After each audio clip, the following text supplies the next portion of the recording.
மெய்ப்பெரும் பிரதான மெய்ப்பெரும் நல்ல மெய்ப்பெரும் ஆகிய இயேசுவின் நல்ல நாமத்தினாலே அன்பின் வாழ்த்துக்களை உங்களுக்கு தெரிவித்துக் கொள்வதில் அடியேன் மிக்க மகிழ்ச்சி அடைகிறேன்.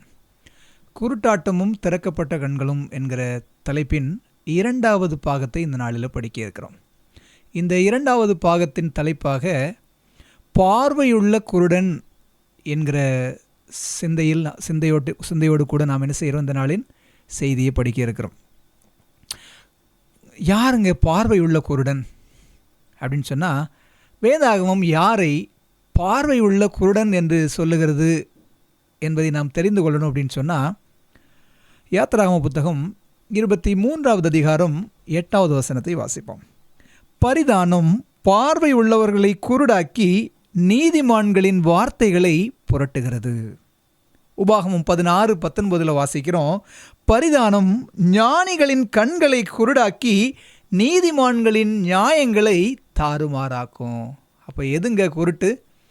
பரிதானம் பார்வை என்ன செய்கிறதா?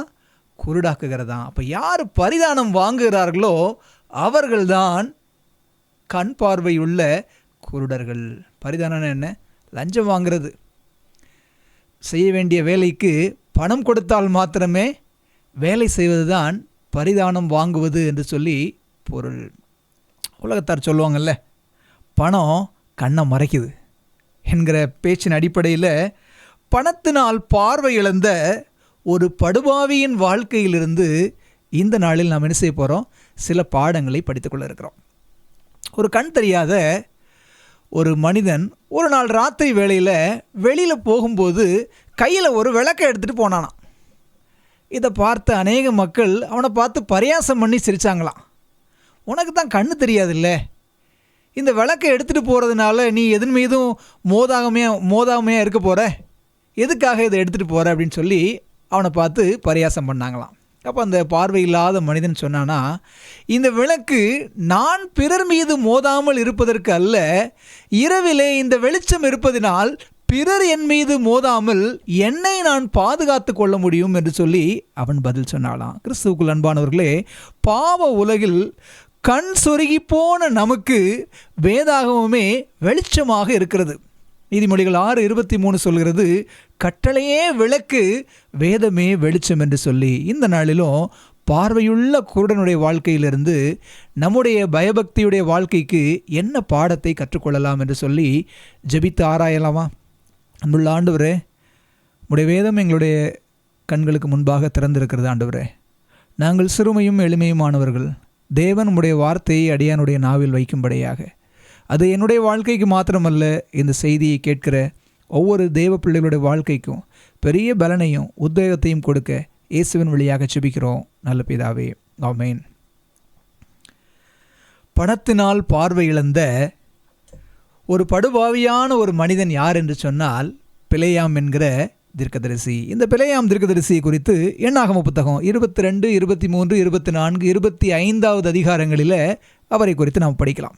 என்ன ஒரு காரியம் என்று சொல்லி பார்த்தால், இஸ்ரவேல் புத்திரர் பிரயாணப்பட்டு எரிகோவுக்கு அருகில் இருக்கக்கூடிய யோர்தானுடைய சமவெளியில் பாளையம் இறங்கியிருக்கும் பொழுது, அந்த பகுதியின் ராஜா, மோவாபின் ராஜா பாலாக், இந்த பாலாக் இந்த நம்முடைய இஸ்ரவேல் ஜனங்களை கண்ட மாத்திரத்தில் அவன் பயந்து, இத்தனை திரளான ஜனக்கூட்டம் மாடு புல்லை மேய்வது போல நம்மையும் நம்முடைய ராஜ்யத்தையும் மேய்ந்து போடுமே என்று சொல்லி பயந்து இந்த ஜனங்களை எப்படியாவது மேற்கொள்ள வேண்டும் என்று விரும்பிய அந்த பாலாக் ராஜா இந்த பிலேயாம் தீர்க்கதரிசியிடம் ஆள் அனுப்பி அவன் வந்து தனக்காக இந்த ஜனங்களை சபிக்க வேண்டும் என்று சொல்லி தன்னுடைய ஸ்தானாதிபதிகளை யார்கிட்ட அனுப்பி வைக்கிறாரு?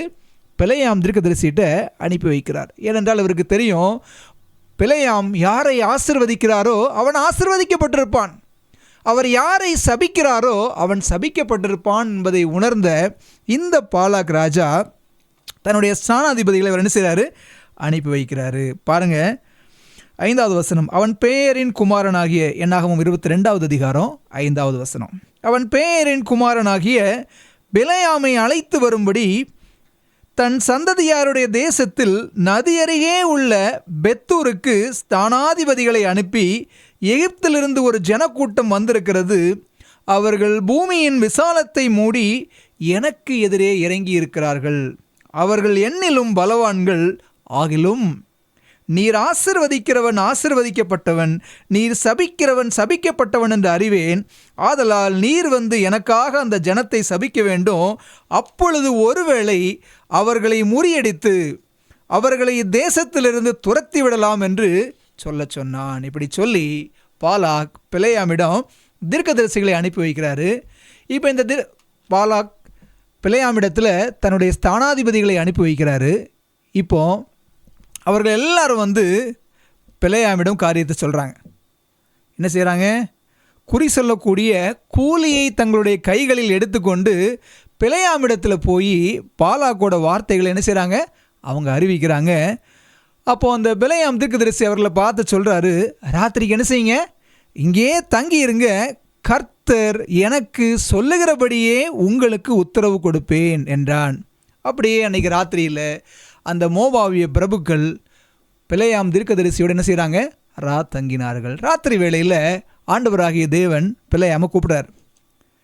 கூப்பிட்டு, உன்னிடத்தில் இருக்கிற இந்த மனுஷங்க யார் அப்படின்னு கேட்ட மாத்திரத்தில் பிலேயாம் காரியத்தை சொல்கிறாரு. சிப்போரின் குமாரனாகிய பாலாக் என்னும் மோவாபின் ராஜா அவங்கள என்கிட்ட அனுப்பியிருக்கிறாரு. பூமியின் விசாலத்தை மூடுகிற ஒரு ஜனக்கூட்டம் எகிப்திலிருந்து வந்திருக்கிறது. அந்த ஜனக்கூட்டத்தை நான் சபிப்பதற்காக வர வேண்டும் என்று சொல்லி ஸ்தானாதிபதிகளை அனுப்பியிருக்கிறார் என்று சொன்ன மாத்திரத்தில் ஆண்டவராகிய தேவன் பிலேயாமிடம் சொல்லுகிறார், நீ அவர்களோடு போக வேண்டாம், அந்த ஜனங்களை சபிக்கவும் வேண்டாம், அவர்கள் எப்படிப்பட்டவர்கள்? ஆசீர்வதிக்கப்பட்டவர்கள் என்று சொல்லி ஆண்டவர் சொன்ன மாத்திரத்தில் காலை வேளையில் பிலேயாம் அந்த பாலாக்கோட பிரபுக்களை நான் வரமாட்டேன், தேவன் எனக்கு அனுமதி கொடுக்கல அப்படின்னு சொல்லி என்ன செய்கிறாரு? அனுப்பி வச்சிடறாரு. இந்த காரியத்தை இவங்க போய் யார்கிட்ட சொல்கிறாங்க? பாலாக் ராஜாவிடம் சொல்கிறாங்க. பாலாக் இப்பொழுது முந்தின பிரதானிகளை காட்டிலும் மிகவும் கனவான்களான இன்னும் அதிகமான பிரதானிகளை அனுப்பி நீங்கள் எப்படியாவது பிலேயாமை வற்புறுத்தி கூட்டிக் கொண்டு வாருங்கள் என்று சொல்லி அனுப்பி வைக்கிறார். அப்படி போனவங்க என்ன சொல்கிறாங்க பாருங்க. அவர்கள் பிலேயாமிடத்தில் போய் அவனை நோக்கி, சிப்போரின் குமாரனாகிய பாலாக் எங்களை அனுப்பி நீர் என்னிடத்தில் வருவதற்கு தடை பண்ண வேண்டாம், உம்மை மிகவும் கனம் பண்ணுவேன், நீர் சொல்வதையெல்லாம் செய்வேன், நீர் வந்து எனக்காக அந்த ஜனங்களை சபிக்க வேண்டும் என்று சொல்ல சொன்னான். முந்தின ஸ்தானாதிபதிகள் ஏமாற்றத்தோடு போனாங்க. இரண்டாவது கூட்டத்தில் வந்த அந்த பிரதானிகள் சொல்லி கொண்டு வந்த செய்தி என்னன்னு சொன்னால், உம்மை மிகவும் கனம் பண்ணுவேன், நீ என்ன சொன்னாலும் செய்வன்னு பாலாக் ராஜா சொல்கிறாரு. ஆதலால் நீங்கள் தயவு செய்து வரணும் அப்படின்னு சொன்ன மாத்திரத்தில் இந்த பிலேயாம் தீர்க்கதரிசி என்ன சொன்னார் தெரியுங்களா? பாலாக் எனக்கு தன் வீடு நிறைய வெள்ளியும் பொன்னும் தந்தாலும், சின்ன காரியமானாலும் பெரிய காரியமானாலும் செய்யும் பொருட்டு என் தேவனாகிய கர்த்தருடைய கட்டளையை நான் மீறக்கூடாது. ரொம்ப அழகாக சொல்கிறார். இப்போ யார் வந்தாலும் சரி, நீங்கள் பொண்ணோ வெள்ளியோ வீடு நிறைய தந்தாலும், சின்ன காரியமோ பெரிய காரியமோ, என்னுடைய ஆண்டவருடைய கட்டளையை நான் மீறக்கூடாது அப்படின்னு அழகாக சொல்கிறது மாதிரி இருக்குது. அப்படி சொல்லிட்டு அடுத்த வார்த்தை தான் நம்ம கவனிக்க வேண்டியது இருக்குது. ஆகிலும் இப்படிலாம் சொன்னாலும் அவன் என்ன சொல்கிறான்? கர்த்தர் இனிமேல் எனக்கு என்ன சொல்லுவார் என்பதை நான் அறியும்படிக்கு நீங்கள் இந்த ராத்திரியில் இங்கே தங்கியிருங்கள். பாருங்களேன், பாலாக்கோட ஸ்தானாதிபதிகளோட பேச்சு பிலேயாமோட மனசில் ஒரு சலனத்தை உண்டு பண்ணுது. பணம், பொருள், வெள்ளி, தங்கம், இந்த மாதிரி அந்தஸ்து, கனம், மரியாதை இதெல்லாம் அவர் உங்களுக்கு செய்வார்னு சொன்ன உடனே அவன் மனசு சலனப்படுகிறது. ஆனால் அவன் என்ன சொல்கிறான்? பொண்ணு வெள்ளி என்ன தந்தாலும் சரி, ஆண்டவருடைய கட்டளை நான் மீற மாட்டேன்னு சொல்லிட்டு அந்த பிரபுக்களை அவன் அனுப்பி வைக்கல. அதுக்கு பதிலாக நீங்கள் இன்றைக்கி தங்குங்க, ஆண்டவர் என்ன சொல்கிறாருன்னு நான் பார்க்குறேன். கிறிஸ்துவுக்குள் அன்பானவர்களே, பணம், மரியாதை, பதவி, அந்தஸ்து, செல்வாக்கு, இப்படிப்பட்டவங்களோட நட்பு, இவை அநேக சமயங்களில் நம்முடைய ஆவிக்குரிய கண்களை குருடாக்கி ஆண்டவருடைய கட்டளையை மீறி நடப்பதற்கு வழி நடத்துகிறது. அப்படிப்பட்ட ஒரு சூழலுக்குள்ளாகத்தான் பிலேயாம் தீர்க்கதரிசி இப்பொழுது என்ன செய்கிறான்? கடந்து போகிறான். மரியாதை கேட்குறதெல்லாம் கொடுப்பேன், நீர் என்ன சொன்னாலும் செய்வேன் அப்படின்னு சொன்ன வார்த்தைகள் அவனுடைய இருதயத்தை வஞ்சித்தது. அநீதியின் கூலியை விரும்பி ஆண்டவருடைய கட்டளையை மிதித்து போடக்கூடிய குருடனாக இந்த பெலேயாம் மாறினான். 2 பேதுரு 2வது அதிகாரம் 15வது வசனம் அதான் சொல்லுது. அநீதத்தின் கூலி, நான் சொன்னல, பார்வையுள்ள குருடனாக தேவனுடைய வார்த்தைக்கு கீழ்ப்படிந்து நடப்பதை விட உலகத்தின் மேன்மையான மனிதன் தரக்கூடிய செல்வாக்கும் கனமும் அவனுடைய கண்களை குருடாக்கியது. தேவ கட்டளைக்கு தன்னுடைய கண்களை மறைத்து கொண்ட ஒரு பாதகத்தை செய்வதற்கு இந்த பெலேயாம் துணிந்தவன் ஆனான். இப்போ பாருங்க, அடுத்த நாள் ராத்திரியில் அவங்க தங்குறாங்க. மறுபடியும் ஆண்டவர் வந்து கேட்குறாரு, யாருப்பா இவங்க? அதே மாதிரி சொல்கிறான், பாலாக்கோட பிரபுக்கள்னு சொல்லிட்டு. முதல் முறை நீ போக வேண்டாம், அவர்களை சபிக்க வேண்டாம், அவங்க ஆசீர்வதிக்கப்பட்ட ஜனங்கள்னு சொன்ன ஆண்டவர் இப்போ என்ன சொன்னார்? நீ போ, நான் சொல்கிறத செய்யணும், நீ போன்னு சொல்லி அவனுக்கு அனுமதி கொடுக்குறார். ஏன்னு சொன்னால் இவனுடைய மனசு அதன் மீது நாட்டம் கொண்டதினால தேவன் அவனை கட்டுப்படுத்த விரும்பவில்லை. தேவன் சுயாதீன சித்தத்தை ஒவ்வொரு மனிதனுக்கும் கொடுத்திருக்கிறார். பிலேயாமினுடைய விருப்பம் இப்பொழுது பாலாக்கின் பட்சமாக இருந்தபடியினால அவனுடைய இருதயத்தின் எண்ணத்தின்படியே செய்வதற்கு தேவன் அவனை ஒப்பு கொடுத்தார் என்று சொல்லி பார்க்கிறோம். பாருங்களேன், வேதாகமம் சொல்லுகிறது, தேவன் ஒரு விசை சொன்னதை மறுவிசை மாற்றி திருத்துகிறவர் அல்லவே, 2ஆம் விசை பார்த்து திருத்துகிறவர் அல்லவே என்று சொல்லி யோபுவின் புத்தகம் 33வது அதிகாரம் 14வது வசனத்தில் படிக்கிறோம். அப்படி இருக்கும் பொழுது முதல் முறை ஆண்டவர் போக வேண்டாம், சபிக்க வேண்டாம், அவங்க ஆசீர்வதிக்கப்பட்ட ஜனங்கள் சொல்லிட்டார, மறுபடியும் இன்னைக்கு அவர் என்ன சொல்லுவாருன்னு நான் பார்க்கணும், நீங்கள் உட்காருங்க, நீங்கள் தங்குங்கன்னு சொல்லி பெலேயாம் சொல்வது எவ்வளோ ஒரு மதியீனமான காரியம். ஆண்டவருடைய எண்ணத்தையும் விருப்பத்தையும் உணராத குருடனாகவே இந்த பிலேயாம் செயல்பட்டதை நாம் என்ன செய்ய முடிகிறது? பார்க்க முடிகிறது. ஏசாயா தீர்க்கதரிசி எத்தனை சொல்கிறாரு? இந்த ஜனங்கள் தங்கள் கண்களினால் காணாமலும் தங்கள் காதுகளினால் கேளாமலும் தங்கள் இருதயத்தினால் உணர்ந்து குணப்படாமலும் நான் அவர்களை ஆரோக்கியமாக்காமலும் இருக்கும்படிக்கு நீ அவர்கள் இருதயத்தை கொளுத்ததாக்கி அவர்கள் காதுகளை மந்தப்படுத்தி அவர்கள் கண்களை மூடி போடு. ஏசாயா தீர்க்கதரிசியுடைய இந்த வாக்கியம் பிலேயாமோட வாழ்க்கையில் அப்படியே தெள்ள தெளிவாக நிறைவேறியது. அவனுடைய கண்கள் குருடானது, அவனுடைய இருதயம் மந்தமாகி கொளுத்தாகி அவன் என்ன செய்தான்? தேவ கட்டளையை வியர்த்தமாக்கக்கூடிய ஒரு குருடான செயலை அவன் செய்வதற்கு துணிகரம் கொண்டவனாக மாறினான்னு சொல்லி பார்க்குறான். ராத்திரியில் தங்கியாச்சு. அடுத்த நாள் காலையில் ஆண்டவர் சொல்லிட்டாருன்னு சொல்லி என்ன பண்ணுறான்? பிலேயாம் தன்னுடைய 2 வேலைக்காரர்களை கூட்டிக் கொண்டு தன்னை கூப்பிட வந்த அந்த மோவாபிய மனிதரோடு கழுதையின் மேல் சேணம் வைத்து பிரயாணப்பட ஆரம்பித்தான். இந்த பிரயாணம் தேவனுடைய பார்வைக்கு கோபத்தை உண்டு பண்ணக்கூடிய ஒரு பிரயாணமாக இருந்தது. படிக்கலாங்களா? 22வது அதிகாரம் 22வது வசனம் பாருங்க. அவன் போகிறதுனாலே தேவனுக்கு கோபம் உண்டது. கர்த்தருடைய தூதனானவர் வழியிலே அவனுக்கு எதிராளியாக நின்றார். அவன் தன் கழுதையின் மேல் ஏறி போனான். அவன் வேலைக்காரர் 2 பேரும் அவனோடு இருந்தார்கள். அவன் போகிறதுனால ஆண்டவருக்கு கோபம். நம்முடைய வார்த்தையை மீறி அவன் என்ன செய்கிறான்? போறான்னு சொல்லி தேவன் அவனுக்கு எதிராளியாக புறப்பட்டு வந்தார் என்று சொல்லி நாம் என்ன செய்ய முடிகிறது? பார்க்க முடிகிறது. பிலேயாம் போகிற வழியில் கழுதையை வழிமறித்து கொண்டு கர்த்தருடைய தூதனானவர் உருவின பட்டயத்தோடு அங்கு நின்று கொண்டிருந்தார். கர்த்தருடைய தூதன் உருவின பட்டயத்தோடு நிற்பது கழுதையின் கண்களுக்கு தெரிந்தது. அந்த கழுதை மேலே இருந்த இன்னொரு கழுதைக்கு ஆண்டவருக்கு எதிராக புறப்பட்டு போகிறோம் அப்படிங்கிறது என்ன செய்யலை? தெரியாத ஒரு குருடனாகத்தான் இருந்தான். கர்த்தருடைய தூதன் உருவின பட்டயத்தோடு நிற்பதை பார்த்த அந்த கழுதை வழியை விட்டு இப்போ என்ன செய்யுது? வயல் பக்கமாக போகுது. வழியை விட்டு வயல் பக்கமாக போன கழுதையை வழிக்கு திருப்பும்படியாக பிலேயாம் என்ன செய்கிறான்? அடிக்கிறான். இப்போ மறுபடியும் கழுதை என்ன பண்ணுது? வயல் பக்கத்தில் இருந்து இருபக்கமும் சுவர் உள்ள பாதை வழியாக போகுது. அங்கேயும் கர்த்தருடைய தூதனானவர் என்ன செய்கிறாரு? பட்டயத்தோடு நிற்கிறாரு. கழுதை கர்த்தருடைய தூதனானவரை பார்த்து அப்படியே பயந்து நடுங்கி சுவரோடு சுவராக அண்டிக் கொள்ளுகிறது. அப்படி சுவரோடு சுவராக அண்டிக் கொள்ளும்போது பிலேயாமோட கால்களை செவுத்தோடு வச்சு அப்படி நசுக்குது. ஏன் இந்த கழுதை இப்படி வீணான வேலை செய்யுதுன்னு சொல்லி மறுபடியும் கழுதை என்ன செய்கிறான்? அடிக்கிறான். இப்போவும் பிலேயாமின் கண்கள் குருடாகவேத்தான் இருந்தது. மூன்றாவதாக, எப்பக்கமும் விலக முடியாத ஒரு குறுகலான பாதையில் போய் கழுதை நின்றதை நாம் என்ன செய்ய முடிகிறது? பார்க்க முடிகிறது. 26வது வசனம் பாருங்க. அப்பொழுது கர்த்தருடைய தூதன் அப்புறம் போய் வலதுபுறம் இடதுபுறம் விலக வழி இல்லாத இடுக்கமான இடத்திலே நின்றார். வலப்பக்கத்திலையும் இடப்பக்கத்திலையும் விலக முடியாத அளவுக்கு ஒரு நேரோ பாத், ஒரு குறுகலான பாதையில் போய் ஆண்டுடைய தூதனானவர் நிற்கும் பொழுது இப்போ கழுதையால் ஒன்றும் பண்ண முடியல. முதல்ல விலகி போச்சு, ரெண்டாவது சுவரோட சுவராக ஒட்டிச்சு, இப்போ விலகியும் போக முடியாது, சோறு பக்கமும் திருக முடியாது. ரொம்ப குறுகலான இடத்துல மிக பக்கத்தில் தூதனானவர் உருவின பட்டயத்தோடு நிற்பதை பார்த்த கழுதை வேற வழி இல்லாமல் கீழே மண்டிட்டுருச்சு.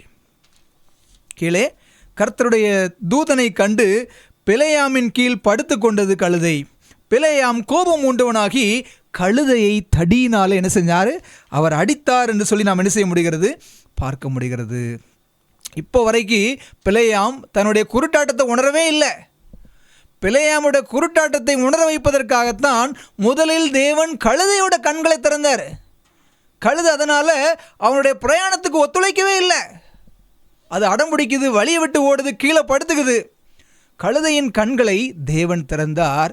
இப்பவும் பிலேயாமுக்கு புரியல. வேற வழி இல்லாமல் கழுதையின் கண்களை திறந்த தேவன் இப்பொழுது கழுதையோட வாயவே திறக்கிறார். இப்போ கழுதை பேச ஆரம்பிச்சு.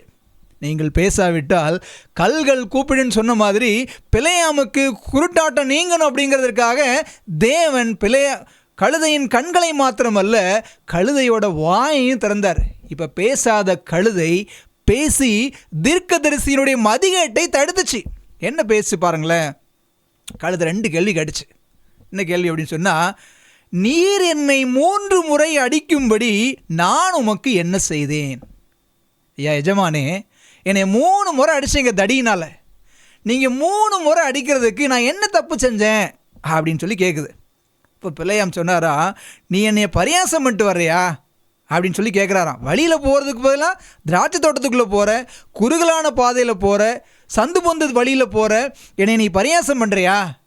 என் கையில் ஒரு பட்டயம் மாத்திரம் இருந்துச்சு அப்படின்னு சொன்னால் நான் உன்னைய கொன்று போட்டிருப்பேன் அப்படின்னு சொல்லி என்ன செய்கிறாரு? பிலேயாம் பதில் சொல்லுகிறார். அதுக்கு கழுதை இன்னொரு கேள்வி கேட்டுச்சு. இந்நாள் வரைக்கும் நீர் ஏறின கழுதை நான் அல்லவா? ஐயா, எத்தனை வருஷம் நான் உங்களை சுமந்துட்டு போயிருக்கிறேன்? எவ்வளோ தூரத்துக்கு சுமந்துட்டு போயிருக்கிறேன்? பல கிலோமீட்டர்ஸ் நான் உங்களை அழைச்சிட்டு போயிருக்கிறேனே. என்னைக்காவது இந்த மாதிரி சண்டித்தனம் நான் செஞ்சுருக்கிறேனா? என்னைக்காவது நான் முரண்டு பிடித்திருக்கிறேனா? என்றைக்காவது பிரயாணம் செய்ய விடாமல் நான் உங்களுக்கு முட்டுக்கட்டையாக இருந்திருப்பேனா அப்படின்னு கேட்டுச்சான். பிலேயாம் இல்லை அப்படின்னு சொல்லி சொன்னாராம். சொன்ன மாத்திரத்தில் தான் கர்த்தர் இப்பொழுது பிலேயாமோட கண்களை திறந்தார். படிக்கலாமா? 22வது அதிகாரம் 31வது வசனம் பாருங்க. அப்பொழுது கர்த்தர் பிலேயாமின் கண்களை திறந்தார். வழியிலே நின்று உருவின பட்டயத்தை தம்முடைய கையிலே பிடித்திருக்கிற கர்த்தருடைய தூதனை அவன் கண்டு தலை குனிந்து முகங்குப்புற விழுந்தான். இப்போதான் அவன் கண்களுக்கு தெரியுது கழுதை ஏன் அடம் பிடிச்சது, கழுதை ஏன் பிரயாணத்துக்கு இடைஞ்சலாக இருந்துச்சு அப்படிங்கிற உண்மையை அவன் புரிஞ்சுக்கிட்டான். தூதனானவர் உருவின பட்டயத்தோடு தனக்கு எதிராக வந்து நிற்கிறார் என்பதை உணர்ந்த பிலேயாம் தாள மண்டியிட்டு பணிந்ததை நாம் என்ன செய்ய முடிகிறது? பார்க்க முடிகிறது. இப்போ கர்த்தருடைய தூதனானவர் அவனை கேட்குறாரு, நீ உன் கழுதையை இதனோட 3 தரம் அடித்தது என்ன? கழுதை கேட்ட அதே கேள்வியை கர்த்தரும் கேட்குறார். நீ ஏன் கழுதையை 3 நேரம் அடிச்ச? உன் வழி எனக்கு மாறுபாடாக இருக்கிறதுனால் அல்லவா நான் உனக்கு எதிரியாக புறப்பட்டு வந்தேன். நீ தப்பான வழியில் போகிற, அதனால தான் உனக்கு எதிராக தான் நான் வந்தேன். நீ கழுதையை அடிக்கிற, ஒருவேளை உன் கழுதை மாத்திரம் வழி விலகாமல் இருந்ததானால், வழியை விட்டு திராட்சை தோட்டத்துக்கும் குறுகலான பாதைக்கும் சந்துக்குள்ளேயும் போகாமல் இருந்துச்சுன்னு சொன்னால் கழுதையை உயிரோடு வைத்து நான் உன்னை கொன்று போட்டிருப்பேன். 33வது வசனம் பாருங்க. கழுதை என்னை கண்டு இந்த 3 தரம் எனக்கு விலகிற்று. எனக்கு விலகாமல் இருந்ததானால் இப்பொழுது நான் உன்னை கொன்று போட்டு கழுதையை உயிரோடு வைப்பேன் அப்படின்னு சொல்லி ஆண்டவர் சொன்னதை நாம் என்ன செய்ய முடிகிறது? பார்க்க முடிகிறது. என்ன பாடம் பாருங்களேன். குருட்டாட்டமும் திறக்கப்பட்ட கண்கள் அப்படிங்கிற தலைப்பில் முதல் பாகத்தில் பார்த்தோம். தேவ ஜனங்களுக்கு எதிராக சீரியர் வந்தபோது அவர்களுக்கு பாதுகாப்பாக தேவசேனையே வானத்திலிருந்து இறங்கி வந்துச்சு, தேவ மனுஷனுடைய பாதுகாப்புக்காக. இன்றைக்கும் இஸ்ரவேல் தேசம் தேவனுடைய தேசம், இஸ்ரவேல் ஜனங்கள் தேவனுடைய ஜனங்கள். தேவனுடைய ஜனங்களை சபிப்பதற்காக ஒரு மனிதன் கடந்து போகும்போது தேவ தூதனானவர், கர்த்தருடைய தூதனானவரே இறங்கி வர்றார். நமக்கு கிடைக்கக்கூடிய ஒரு பாடம் என்னன்னு சொன்னால், நாம் தேவனுடைய பிள்ளைகளாக இருப்போமானால் நமக்கு ஆபத்துன்னு ஒன்று வரும்போது பரலோகமே இறங்கி வருங்க.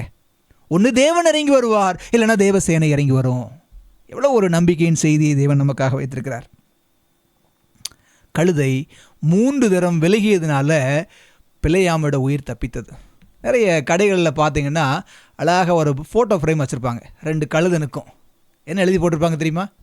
என்னை பார், யோகம் வரும் அப்படின்னு சொல்லி எழுதி போட்டிருப்பாங்க. உண்மையில் பிலேயாமுக்கு கழுதையினால் யோகம் தாங்க. பிலேயாமுக்கு கழுதையினால் அதிர்ஷ்டம் கிடச்சிது. கழுதை இருக்க போய் தான் பிலேயாமோட உயிரே தப்பியது. ஏசாயா தீர்க்கதரிசன புத்தகம் 1வது அதிகாரம் 3வது வசனம் சொல்கிறது, மாடு தன் எஜமானனையும் கழுதை தன் ஆண்டவனின் முன்னணையையும் அறியும், இஸ்ரவேலோ அறிவில்லாமலும் என் ஜனம் உணர்வில்லாமலும் இருக்கிறது.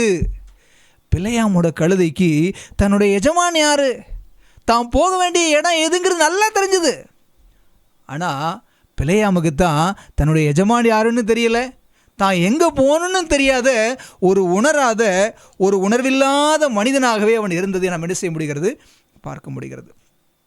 தீர்க்கதரிசன ஆவிகள் புத்தகத்தில் அட்வென்டிஸ்ட் ஹோம் அப்படிங்கிற புத்தகத்தில் 21வது அதிகாரத்துலையும், லாஸ்ட் டே ஈவெண்ட்ஸ் அப்படிங்கிற புத்தகத்தில் 7வது அதிகாரத்துலையும் அம்மையார் அழகாக தெளிவாக ஒரு காரியத்தை சொல்கிறாங்க. கடைசி நாட்களில் மனிதர்களின் சித்தத்தை, சிந்தையை தூய்மையடைய பரிசுத்தப்படுத்தி தனக்கு உகந்ததாக மாற்ற தேவன் கையாளும் வழிமுறை இயற்கையும் உயிரினமும் மிருக ஜீவன்களும். என்ன சொல்கிறாங்க புரியுதா உங்களுக்கு? மனிதர்களுடைய எண்ணங்களை தூய்மைப்படுத்தி பரிசுத்தப்படுத்தி தன்னுடைய பிள்ளைகளாக மாற்றுவதற்கு தேவன் பயன்படுத்தக்கூடிய கருவி எதன்னா, இயற்கையை தேவன் பயன்படுத்துகிறாராம், உயிரினங்களை தேவன் பயன்படுத்துகிறாராம், மிருக ஜீவன்களையும் தேவன் பயன்படுத்துகிறாராம். பார்க்குறோம்ல, பிலேயாமோட மதிகேடு இங்கு யாரால் தடுக்கப்பட்டது? வாயில்லாத கழுதை வாய்ப்பேச்சை பேசி பிலேயாமின் மதிகேட்டை தடுத்ததை நாம் என்ன செய்ய முடிகிறது, பார்க்க முடிகிறது. கிறிஸ்துவுக்குள் அன்பான தேவனுடைய ஜனங்களே, இன்றைக்கும் இயற்கையை பார்க்கும் பொழுது, மிருக ஜீவன்களை பார்க்கும் பொழுது நம்முடைய ஆவிக்குரிய குருட்டாட்டம் சுட்டி காட்டப்படுகிறதா? ஒருவேளை தேவன் அவைகளின் மூலமாக ஏதாவது பாடத்தை சொல்லிக் கொடுக்கிறார், நம்மிடத்தில் காணப்படக்கூடிய குருட்டாட்டம் நீங்கும்படியான ஆலோசனையை கொடுக்கிறார் என்று சொன்னால், நீங்களும் நானும் அதை கற்றுக்கொள்ள ஆயத்தமாக இருக்கிறோமா? பிலேயாம் கர்த்தருடைய தூதனானவர் தனக்கு எதிராக வந்துட்டாரு அப்படிங்கிறத உணர்ந்த பிலேயாம் என்ன சொல்கிறார் பாருங்க. என்னாகமம் 24வது அதிகாரம் 1வது வசனம் பாருங்க. இஸ்ரவேலை ஆசீர்வதிப்பதே கர்த்தருக்கு பிரியம் என்று பிலேயாம் கண்டது போது, அவன் என்ன புரிஞ்சுக்கிறான்? இஸ்ரவேல் ஜனங்களை சபிக்கக்கூடாது, ஆசீர்வதிப்பது தான் ஆண்டவருக்கு பிரியம் அப்படிங்கிறத அவன் கண்டுகொண்டான் என்று 24வது அதிகாரம் ஆரம்பிக்குது. 3வது வசனம் 4வது வசனம் பாருங்க. அப்பொழுது அவன் தன் வாக்கியத்தை எடுத்துரைத்து பேயோரின் குமாரனாகிய பிலேயாம் சொல்லுகிறதாவது, கண் திறக்கப்பட்டவன் உரைக்கிறதாவது. என்ன சொல்கிறார் பார்த்தீங்களா? குருடனாக இருந்தேன், தேவனுடைய வழி அறியாத குருடனாக இருந்தேன், இப்போ எனக்கு கண்ணு திறந்துருச்சு. தேவன் அருளும் வார்த்தைகளை கேட்டு சர்வ வல்லவரின் தரிசனத்தை கண்டு தாழ விழும் பொழுது கண் திறக்கப்பட்டவன் விளம்புகிறதாவது. எப்போ பிலேயாமுக்கு கண் திறக்கப்பட்டுச்சான்? கர்த்தருடைய தூதனை கண்டு தாழ விழுந்து பணிந்து கொண்ட போது அவனுக்கு கண்ணு திறக்கப்பட்டுச்சான். எது சரி எது தவறுன்னு நான் புரிஞ்சுக்கிட்டேன், தேவன் என்னுடைய கண்ணை திறந்துட்டாரு அப்படின்னு சொல்லி ஒரு அழகான சாட்சியை அவர் கொடுப்பது போல இருக்குது. ஆனால் இது எல்லாமே பொய்யான சாட்சி. உண்மையிலே அவன் கண் திறந்தவன் போல இதற்கு பிற்பாடு நடந்து கொள்ளலை. பாலாக் அவனை கூப்பிட்டது இஸ்ரவேலை சபிப்பதற்காக. தேவன் ஆசீர்வதிக்க சொல்லுகிறார், என்னால் சபிக்க முடியாது என்பதை அவன் உணர்ந்து கொண்டான். ஆதலால் அவன் நேரடியாக அவர்களை சபிக்க முடியாமல் மறைமுகமான ஒரு இடரலை இஸ்ரவேல் ஜனங்களுக்கு முன்பாக அவன் போட்டு வைத்தான். டைரக்டாக அவங்களை அட்டாக் பண்ண முடியாது என்பதை உணர்ந்து கொண்ட பிலேயாம் மறைமுகமான ஒரு வலையை விரித்து இஸ்ரவேல் ஜனங்களை பாவம் செய்ய வைத்து தேவனுடைய பாதுகாப்பை விட்டு அவர்களை வெளியே கொண்டு வந்து அவர்களை அழிவுக்கு நேராக வழி நடத்திய ஒரு பெரிய பாதகத்தை செய்தான் இந்த படுபாவியான பிலேயாம். படிக்கலாமா? இது என்னாகம புத்தகம் 25வது அதிகாரம் பார்த்தோன்னு சொன்னால், இஸ்ரவேல் புத்திரர் மோவாபிய ஸ்திரீகளோடு விபச்சாரம் செய்து வாதையின் நிமித்தமாக 24,000 பேர் சங்காரமானார்கள், மரித்து போனார்கள் என்பதை 25வது அதிகாரத்தில் படிக்கிறோம். பாலாக் ராஜாவிற்கு இப்படிப்பட்ட துர் ஆலோசனையை கொடுத்தது யார்? இஸ்ரவேல் ஜனங்களை மோவாபிய ஸ்திரீகளோடு தகாத உறவில் ஈடுபட வைத்து பாவம் செய்ய வைத்து அவர்களை அழிவுக்கு நேராக வழிநடத்தியவன் தான் இந்த பிலேயாம். வெளிப்படுத்தல் 2வது அதிகாரம் 14வது வசனம் அழகா சொல்லுது, வேசித்தனம் பண்ணுவதற்கு ஏதுவான இடரலை இஸ்ரவேல் புத்திரர் முன்பாக போடும்படி பாலாக் என்பவனுக்கு போதனை செய்த பிலேயாமுட போதகம். இஸ்ரவேல் புத்திரருக்கு முன்பாக ஒரு பாவம் செய்யக்கூடிய ஒரு சூழ்நிலைக்கு ஏற்ற ஒரு ஆலோசனையை பாலாக்குக்கு கொடுத்தது யாரு? பிலேயாம் தீர்க்கதரிசி. கிறிஸ்துவுக்குள் அன்பானவர்களே, இதில் நமக்கு என்ன பாடம் அப்படின்னு சொன்னால், முதல் முறை பிலேயாம் தேவனுக்கு விரோதமாக போனான். ஆண்டவர் அவனுக்கு உணர்த்துறாரு. உணர்ந்து கொண்டாலும் கூட மறுபடியும் அதே பாவத்தை செய்கிறான். செய்த பாவத்தையே திரும்பவும் செய்யக்கூடிய ஒரு மனிதனாக, குருட்டாட்டத்திலே நிலைத்திருக்கக்கூடிய ஒரு மனிதனாகத்தான் அவன் இருந்தானே ஒழிய கண் திறக்கப்பட்டவன் போல அவன் நடந்து கொள்ளவே இல்லை. சொல்லுவோம்ல, கக்கினதை தின்னக்கூடிய உயிரினத்தை போல. ஒரு முறை தவறினான், தேவன் எச்சரிப்பு கொடுத்தார். கண் திறந்தவனாக தன்னை நினைத்து கொண்ட பிலேயாம் மறுபடியும் ஆசீர்வாத ஜனங்களை சாபத்திற்கு வழிநடத்தக்கூடிய ஒரு குருடனாக அவன் மாறிப்போனான். 2 பேதுரு 2வது அதிகாரம் 21, 22 வசனங்களில் வாசிக்கிறோம், நாய் கக்கினதை தின்னவும் கழுவப்பட்ட பன்றி சேற்றிலே புரளவும் திரும்பினது போல பிலேயாம் தனது பழைய பாவ சுபாவத்திற்கு திரும்பினான். ஆவிக்குரிய குருட்டாட்டத்திற்கு அவன் திரும்பிய ஒரு மனிதனாக இருக்கிறான்னு சொல்லி பார்க்குறோம். கிறிஸ்துவுக்குள் அன்பானவர்களே, நம்முடைய வாழ்க்கையிலும் கூட நம்முடைய முற்காலங்களில் நம்முடைய வாழ்க்கையில் காணப்பட்ட பாவம் அந்தரங்க பாவமாக இருக்கலாம், வெளியரங்க பாவமாக இருக்கலாம். ஆண்டவர்கிட்ட அறிக்கை செய்து மன்னிப்பு வாங்கி அந்த பாவத்தை விட்டுருப்போம், மறுபடியும் அதே பாவத்தை தொடர்கிறோமா? கழுவப்பட்ட பன்றி மறுபடியுமாக புரள்வதைப் போல, கக்கினதை தின்னக்கூடிய நாயைப் போல என்னுடைய பழைய பாவத்தை மறுபடியும் செய்யக்கூடிய ஒரு சுபாவம், ஒரு குருட்டாட்டம் எனக்குள்ளாக இருக்கிறதா? கொஞ்சம் யோசிச்சு பாருங்க. அநேக சூழ்நிலையில் செஞ்ச பாவத்தை திரும்ப திரும்ப செய்து குருடராகவே இருந்து கொண்டு வாழக்கூடிய வாழ்க்கை இருக்கிறதா?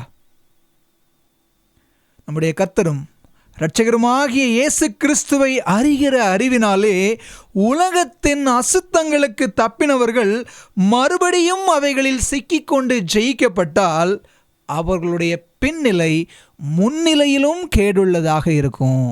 எவ்வளோ ஒரு எச்சரிக்கையான ஒரு செய்தி. வாழ்க்கையில் ஒரு பெரிய பாவம் என்னை கட்டி போட்டு வச்சிருந்துச்சு, பாவ கயிறுனால நான் கட்டப்பட்டிருந்தேன். தேவன் உணர்த்தினார், தேவ கிருபையினால் அந்த பாவத்தை நான் ஜெயிச்சேன், வெளியில் வந்தேன் அப்படின்னு சொல்கிற தேவ பிள்ளைகளே, மீண்டும் அதே பாவத்தை நம்ம செஞ்சோம் அப்படின்னு சொன்னால் நம்முடைய நிலைமை முன்னிலையை காட்டிலும் அதிக கேடுள்ளதாக இருக்கும் அப்படின்னு சொல்லி வேதாகமம் சொல்வதை பார்க்க முடிகிறது. பார்வையுள்ள குருடனாக பிலேயாம் இருந்தான். பணம், அந்தஸ்து, செல்வாக்கு, ராஜா, பெரிய மனுஷனோட சகவாசம், அவரோட நட்பு வச்சுக்கிட்டா நமக்கு நல்ல ஸ்லாக்கியெல்லாம் கிடைக்கும் அப்படின்னு நினச்ச பிலேயாம் பரலோக தேவனின் ஸ்லாக்கியத்தையும் பரலோக தெய்வத்தின் நட்பையும் தூக்கி எறிஞ்சிட்டு குருடனாக செயல்பட்டான். நம்முடைய வாழ்க்கையில் எதுக்கு முக்கியத்துவம் கொடுக்குறோம்? தேவனை கனப்படுத்த விரும்புகிறோமா, அல்ல உலகத்து ஜனங்களை கனப்படுத்த விரும்புகிறோமா? உலகத்து ஜனங்களை பிரியப்படுத்தக்கூடிய ஒரு ஆவிக்குரிய குருட்டாட்டம் நம்முடைய வாழ்க்கையில் இருக்கிறதா? ஒரு முறை யோசிச்சு பாருங்களேன். 2வது, கழுதை பிலேயாமோட மதிகேட்டை உணர்த்துச்சு. யோனாவின் மதிகேட்டை மீன் மூலமாக யோனான் உணர்ந்து கொண்டான். யோனா தேவ கட்டளைக்கு விரோதமாக செயல்பட துணிந்து அவன் என்ன செய்கிறான்? பிரயாணப்பட்டு போனபோது கடலில் தூக்கி எறியப்பட்டான். மீனின் வயிற்றுக்குள்ளாக இருந்து அவன் தேவனை நோக்கி ஜெபித்தான்.